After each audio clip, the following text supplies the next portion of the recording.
Hello बच्चों, कैसे हैं आप सब। आई होप कि आप सब बहुत बढ़िया हैं। और आज के वीडियो में हम करने वाले हैं लेसन नंबर 2, पाठ का नाम है विनम्रता, सुगम भारती, कक्षा 8, विषय हिंदी का। ठीक है, एमपी बोर्ड का।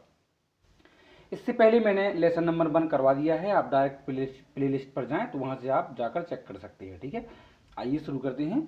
इस वीडियो में हम विनम्रता जो लेसन है इसके प्रश्न अभ्यास कंप्लीट करेंगे। क्वेश्चन आंसर, सही जोड़ी या जो भी एक्सरसाइज में होगा उस सबको हम कंप्लीट करेंगे। ठीक है, यह जो लेसन है बहुत अच्छा है, इस लेसन को आप जरूर पढ़ें। ठीक है, तो पाठ का नाम क्या है, विनम्रता है। इससे पहले हम थोड़ा पाठ में देख लेते हैं कि पाठ में क्या है, इसके बाद हम चलते हैं इसके क्वेश्चन आंसर पर जल्दी ही। देखिए, इस पाठ में लेखक ने विनम्रता के महत्व पर प्रकाश डाला है। सबसे पहले बच्चों आपको ध्यान से सुनना है। अगर आप सुनेंगे तो इस लेसन को याद करने की जरूरत नहीं रहेगी, आपके दिमाग में बिल्कुल सेट हो जाएगा। ठीक है, तो देखिए, इस पाठ में लेखक ने विनम्रता के महत्व पर प्रकाश डाला है। विनम्रता, ठीक है, लेखक का यह मानना है कि विनम्रता से जीवन में हर प्रकार की सफलता मिलती है। ध्यान रखना, विनम्र व्यक्ति सबकी गरिमा का ध्यान रखता है और भावनाओं का समुचित सम्मान करता है। वह अपने से बड़ों के प्रति आदर, अपने बराबर के प्रति समादर और अपने छोटों के प्रति स्नेह का भाव प्रकट करता है। वह सब में प्यार बांटता है, मिलजुल कर रहता है और मेल मिलाप का वातावरण तैयार करता है। इस प्रकार विनम्रता के द्वारा समस्याओं का समाधान किया जा सकता है। एक जीवन रक्षक है विनम्रता, तो अहंकार विनाशक भी है विनम्रता। ठीक है, यह जो मैंने थोड़ा सा आपको पाठ परिचय दे दिया है। आइए अब चलते हैं, तो देखते हैं सबसे पहले क्या है। सबसे पहले आपको दी गई है सही जोड़ी बनाइए। ठीक है, सही जोड़ी बनाइए में क्या दिया गया है, देखिए देखिए सबसे पहले आपको दिया गया है सही जोड़ी में क्या, सुसंस्कृत। तो सुसंस्कृत को आपको किससे मिलाएंगे, तो सुसंस्कृत को आप मिला देंगे अच्छे संस्कार वाला। ठीक है, ये वाला। ओके, दूसरा क्या है, सामंजस्य। तो सामंजस्य को आप मिला देंगे किससे, औचित्य। ठीक है, सामंजस्य को मिला देंगे आप किससे, जस्ट मिनट। हाँ बच्चों, तो देखिए आप यहां से देखिए, पहले को आप फोर्थ से मिला देंगे, दूसरे को जो दा है ना आपका दा, दा को मिला देंगे आचरण है, मतलब होता है व्यवहार। ठीक है, दूसरे नंबर से। ठीक है, दूसरे से मिला देंगे। दंभ, दंभ मतलब होता है अभिमान, तो इसको आप पहले से मिला देंगे। और सामंजस्य मतलब औचित्य, तो इसको आप इस तरह से मिला देंगे। ठीक है, और यहाँ अगर आपको दिक्कत है तो आप यहाँ भी देख सकते हैं, आ का फोर्थ है। ठीक है, बा का है आपका तीसरा, सा का है पहला और दा का है दूसरा। ठीक है, आइए अब हम चलते हैं। दिए गए विकल्पों से रिक्त स्थान की पूर्ति कीजिए। तो देखो यहां पर है आपका दीन याचक होता है, जबकि विनम्र कैसा होता है, विनम्र क्या होता है, दीन होता है याचक, तो विनम्र होता है दाता। तो यहां पर आपको दाता भर देना है। ठीक है, नेक्स्ट है डैश चरित्र का सद्गुण है, तो क्या, इसका सही आंसर हो जाएगा विनम्रता। ठीक है, नेक्स्ट क्या है, यदि हमारे लिए कोई कष्ट उठाकर काम करता है तो हमें उसके प्रति क्या करना चाहिए, तो हमें उसके प्रति कृतज्ञता, यानी कृतज्ञता यहाँ भरना है आपको, कृतज्ञता। नेक्स्ट है विनम्रता डैश की पूषक है, किसकी पूषक है विनम्रता, तो इसकी है जीवंतता की। ठीक है, तो इसको आप यहाँ भर दें। ठीक है, आई होप कि आपको क्लियर हो चुका होगा। यहाँ पर आपको आंसर भी दे दिए गए हैं, पहले में दाता, फिर विनम्रता, कृतज्ञता और फिर जीवंतता। ठीक है, अब आ जाते हैं हम अति लघुत्तरीय प्रश्नों पर। सबसे पहला प्रश्न है आपका कि विनम्रता शब्द का अर्थ बताइए। ठीक है, पहला प्रश्न है विनम्रता शब्द का अर्थ बताइए। तो इसका आंसर देखो मैं आपको यहां बताता हूं। इसका आंसर है कि विनम्रता शब्द का अर्थ है अच्छा व्यवहार। ठीक है, पहले का आंसर विनम्रता शब्द का क्या है आंसर, अच्छा व्यवहार। दूसरा है विधु के व्यवहार से बीरंद क्यों प्रभावित हुए, तो इसका सही आंसर हो जाएगा कि विधु के व्यवहार से बीरंद उसकी विनम्रता से प्रभावित हुए।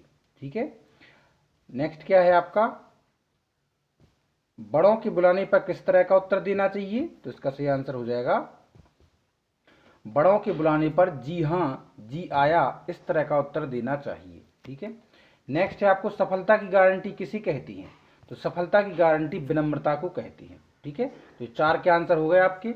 इसके बाद आता है आपका लघुत्तरीय प्रश्न। ठीक है, तो बच्चों लघुत्तरीय प्रश्न में पहला प्रश्न देखिए आपको क्या दिया गया है, कहा गया है विराट और विधु जो आपके पाठ में आए हैं, ध्यान रखना। ठीक है, विराट और विधु के व्यवहार की तुलना कीजिए। इन दोनों के व्यवहार की आपको तुलना करना है कि दोनों के व्यवहार में क्या अंतर है। ठीक है, देखिए इसको आप किस तरह से करेंगे, देखिए विराट और विधु के व्यवहार एक दूसरे के विपरीत है, यानी एक दूसरे के अपोजिट है, बिल्कुल अलग अलग हैं। विराट के व्यवहार में शिष्टता है और विनम्रता नहीं है, ठीक है। तो विराट के जो व्यवहार है उसके व्यवहार में ना तो शिष्टता है और ना ही विनम्रता है। वह दम्भी है, दम्भी मतलब होता है अभिमानी, ठीक है, जिसको अभिमान रहता है, इसलिए वह प्रशंसा का पात्र नहीं है, ध्यान रखना। इसके विपरीत विधु के व्यवहार में शिष्टता और विनम्रता है। लेकिन जो विधु का जो व्यवहार है उसमें शिष्टता भी है, यानी सबके प्रति सम्मान है, और उसके अंदर विनम्रता भी है। वह दम्भी नहीं है, मतलब वह अभिमानी नहीं है। अपने इस सद्गुण के कारण वह प्रशंसनीय है, सब उसकी प्रशंसा करते हैं, ठीक है। नेक्स्ट क्वेश्चन है, विनम्र व्यक्ति की पहचान कैसे होती है? तो देखो बच्चों, विनम्र व्यक्ति की पहचान उसके सद्व्यवहार से होती है, उसके अच्छे व्यवहार से, उसके सद्गुणों से होती है। वह अपने से बड़े छोटों के प्रति क्या होता है, यथोचित आदर सत्कार और प्यार के भाव को प्रकट करता है दूसरों के प्रति। इस प्रकार वह बिना किसी भेदभाव के तो आपको यहां पर लिखना है, देखिए, इस प्रकार वह बिना किसी भेदभाव के सबके प्रति विनम्र रहता है, ठीक है, सबके प्रति विनम्र रहता है, ठीक है। अब हम चलते हैं नेक्स्ट क्वेश्चन पर। समुद्र में बाढ़ क्यों नहीं आती? ठीक है, तो देखिए, समुद्र में बाढ़ इसलिए नहीं आती, यह इसलिए कि समुद्र अपनी सीमा में रहता है, मतलब अपनी हद में रहता है, अपनी जो लिमिट है उसमें रहता है। वह अपनी सीमा से कभी भी बाहर नहीं आता।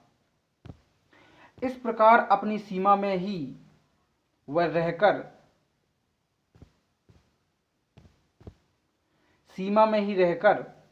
नदियों की पानी को संभाल लेता है। यह वह अपनी विनम्र अनुशासन के विशेष कारण कर लेता है, ठीक है, इसलिए उसके अंदर बाढ़ नहीं आती। नेक्स्ट है, दीन याचक होता है जबकि विनम्र दाता होता है। इसका आंसर स्पष्ट कीजिए। देखिए, इसका आंसर है दीन याचक होता है, ठीक है, जबकि विनम्र होता है दाता। इसका आशय है कि दीन व्यक्ति में अपनापन की भावना नहीं होती, ध्यान रखना। दीन जो व्यक्ति होता है उसमें अपनेपन की भावना नहीं होती, वह स्वार्थी होता है। इसके विपरीत विनम्र जो व्यक्ति होता है उसमें अपनेपन की भावना रहती है, वो स्वार्थी नहीं होता, वह प्यार बांटता है, परस्पर मेल मिलाप का वातावरण तैयार करता है, वह किसी से कुछ मांगना नहीं चाहता, वह तो अपने सद्व्यवहार से संपर्क में आने वाले लोगों को अपने सद्गुण बांटता ही रहता है, ठीक है। अब हम चलते हैं इसके नेक्स्ट क्वेश्चन पर। नेक्स्ट में आपको क्या दिया गया है, विनम्रता कब प्रभाव पैदा करती है? तो इसका सही आंसर हो जाएगा, विनम्रता तब प्रभाव पैदा करती है जब जिस समस्या का समाधान आवेश भरा व्यक्ति नहीं ढूंढ पाता उसे विनम्रता सहज में खोज लेती है, ठीक है।